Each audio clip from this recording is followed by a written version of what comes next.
Hey guys, it is Tanessa Nicole back here with you. I want to talk to you today about removing the dead weight. And so, like I mentioned in numerous um, YouTubes in the past, that I like to research. So I've got my notes here and I'm going to read to you the definition first.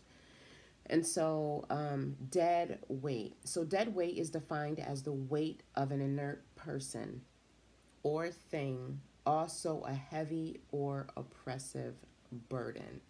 So then I'm like, oppressive burden. So then, of course, I had to look up oppressive, because that word jumped out to me. And one of the things about me is when certain words jump out, um, I type them in my phone, or if I have time, I research them immediately. And so I want to share oppressive with you. And that is unjustly inflicted hardship or causing depression or discomfort. I also looked up burden, which is a heavy load, a hardship, anxiety, grief, or nuisance. So, pretty much any and everything can be categorized under one of those things. Um, so, let's get into it. We got the definitions out of the way, and so now we're going to get into it. So, dead weight. In life, there can be so many different forms of dead weight, especially with looking at the definition. The first thing I typically think of when I hear dead weight, I think of a person or, a relationship or something. And so, if there's maybe relationships that you need to cut off, or you call them a relationship, but it's really just a situationship because there's no commitment. It's extremely one sided. And so it's not a relationship at all. It's more like a situationship. And so that would be a dead weight, because I'm sure if you're in a situation to where you're not even given a title, not that titles are like the end all be all, but if you think that you are in a relationship and you love that person and they won't even give you a title, then it's a situationship. And I'm sure it's causing grief. I'm sure it's causing anxiety. I'm sure it's causing depression. And so therefore it can fall under the category of a dead weight. Same thing with jobs. I used to have a job, and we catered to the airlines. I was in my mid 20s. And so, for the money, it was a great job. For me to be in my mid 20s making that money, it was great. I was so happy to get the job because I was like going through some things financially and in my relationship then. And so I needed to make more money. And so I took that job and I worked there. I was going to say I lasted. I lasted there almost 5 years. I don't even like driving by that building anymore because it causes grief and anxiety because I was so stressed. It was like, I worked the swing shift or the mid shift, so it was like supposed to be 10 to 11. We would have a plane drop in, which means, there's something unexpected that happened on the flight. And so they make an unexpected landing. And when they do that, we have to then service that plane. So you planned on getting off at 11 and you may not get off till 3 a.m. So, anyways, all that to say, a job can even be um, a dead weight. Negative, toxic thoughts are definitely dead weights. Like at the end of it all, no matter what the situation is, it definitely boils down to how you see the situation. Because you can be in a horrible situation and still find the good. Um, and that's what I try to do. Like, again, in my mid 20s, I wasn't there yet. But now, regardless of the situation, um, I like to say no one can outweigh me. Like my patience surpasses like everybody else's, and so I can be patient and wait for change or whatever. I just have patience. I'm very long suffering, not forever suffering, but long suffering, and so I can be very patient. Excuse me. So, um, so we talked about relationships or situationships, whatever one you're in, jobs that can be a dead weight, and then the big one, which is our mental thinking. And so I want to give you some keys, some tools, some tips on how to, number one, recognize those dead weights. And I feel like I already did that by giving examples of if you say it's a relationship and it's really not. or the job or some toxic ways of thinking. And so the first step that I want to give you is you need to declutter. Um, Declutter your relationships. And when I say declutter your relationships, that means people. I don't think you can have a relationship without having at least two people.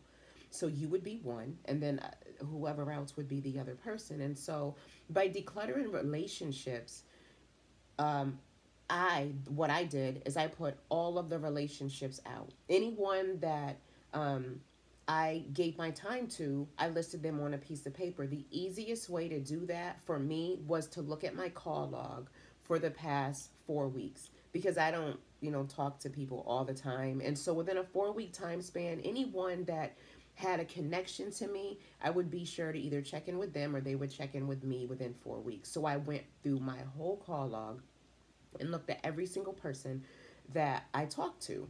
And then originally, when I seen their name, I paid attention to how I felt. I'm huge on that gut feeling. Like I get it in my stomach, and it's like a nauseousness depending on who I'm around or what the person is saying. That's like my check. It's like a check for me.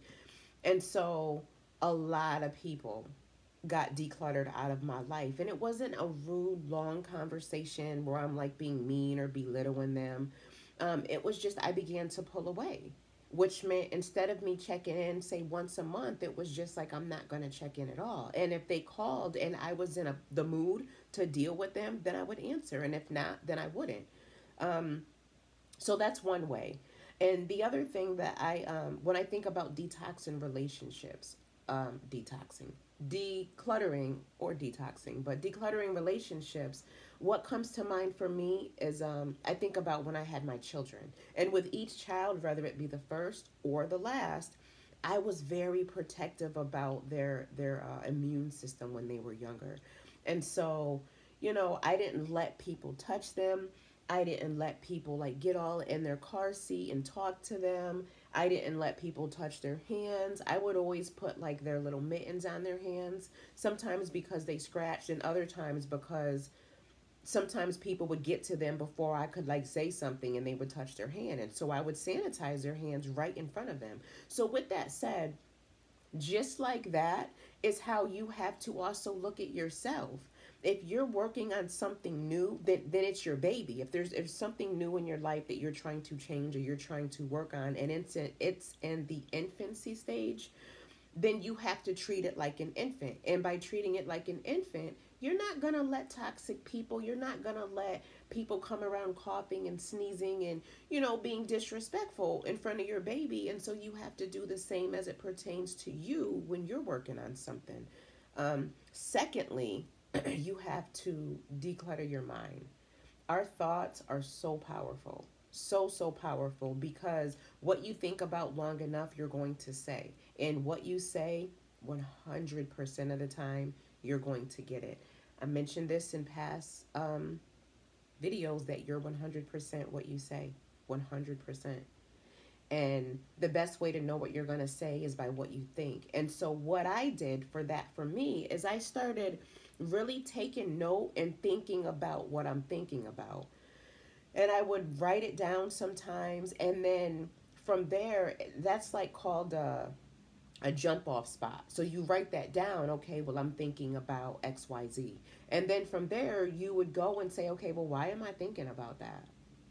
And then I learned, and I mentioned in a previous video that I took like a counseling type thing. And I learned in there that you have to peel the layers of the onion back.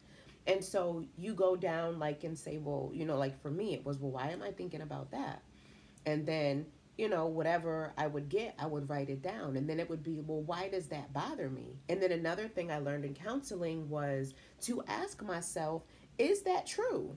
Is it true? Because sometimes, again, I'll speak for me, I can make a whole story out of something that never happened.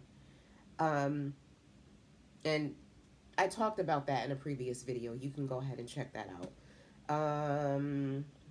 So once you declutter your mind, once you figure out those thoughts, you can't just then push them out. You have to fill your thoughts, your mind with something else. And so let's say that you felt like, what's something, um, um, um, um, um, that you weren't smart. Like sometimes people will do stuff or say something and then they'll make the confession how they feel like they're dumb, or they'll say, "Oh, I'm so dumb."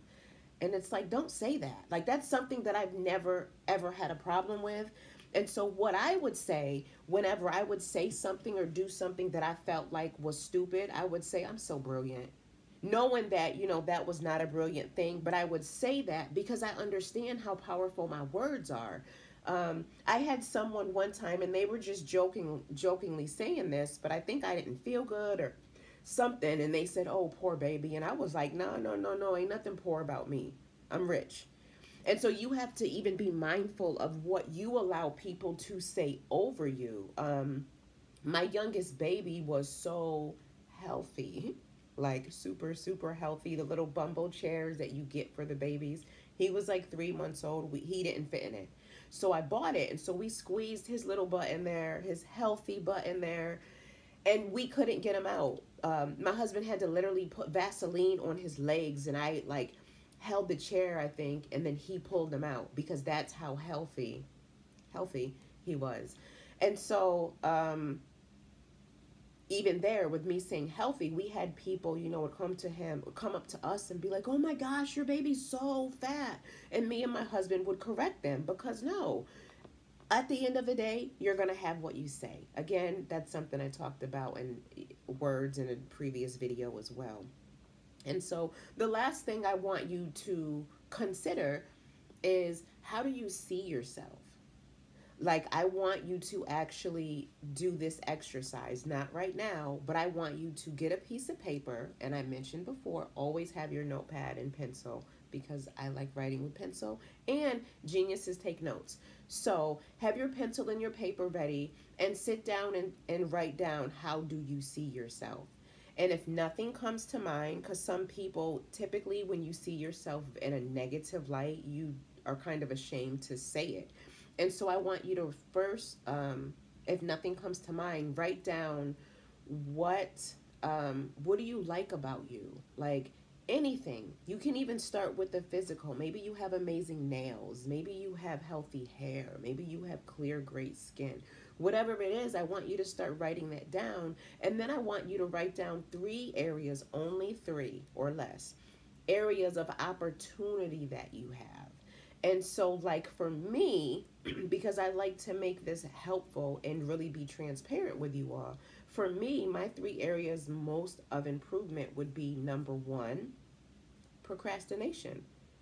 I should do things in a timely manner. Again, I need to be doing schoolwork and I'm filming videos right now. And so that would be one. Another one would be my self-talk. And not that I talk bad about me, but again, if I have an expectation, which I'm trying to do away with expectations and have goals, like have expectations for me, but goals for other people. And so I'm not there yet all the way. So if I have an expectation, number one, because if the person said they're going to do something, let's say that said person said, "Hey, let's have lunch tomorrow. Tomorrow at 11, let's have lunch."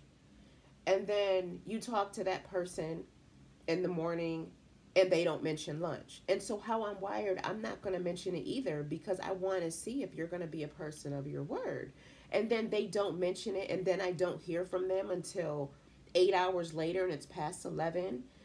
During those 8 hours, my mind is going as to, number one, sometimes it'll start with bad things about them. I'll be thinking bad things and saying bad things about them, assassinating their character in my mind. And so it's just negative, and it's not okay. And so that's something that I need to work on. So that was procrastination. It was the story that I tell myself that is not true.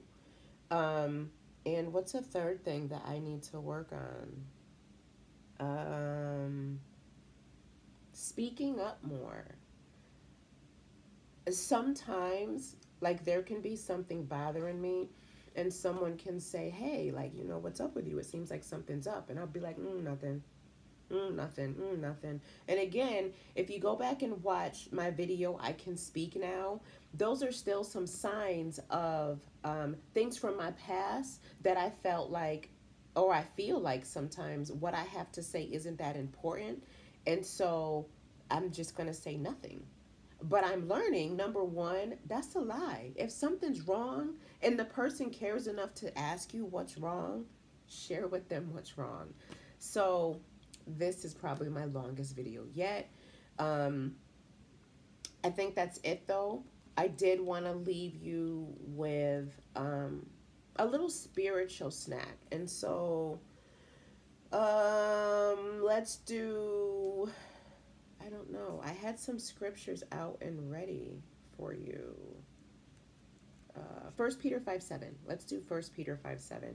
Then it says, give all your worries and cares to God, for he cares for you. And so last story, and then I'm going to let you go, is cares. I'm not going to look it up, but cares, I think, are equal to concerns. Um, and God is saying to give them to him.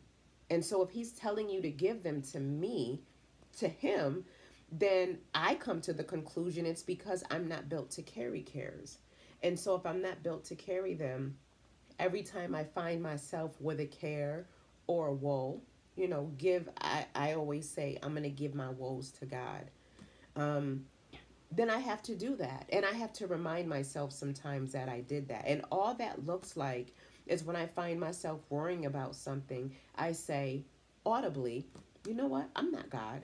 God, you're God. And so I don't need to sit here and be concerned about this issue when you already told me that you love me and you care so much about me that you're going to handle it. Does that work the first time? No. But I continue to remind myself of it. So this was Removing the Dead Weight. My name is Tanessa Nicole, and I look forward to seeing you next week. All right? We'll talk soon. Bye.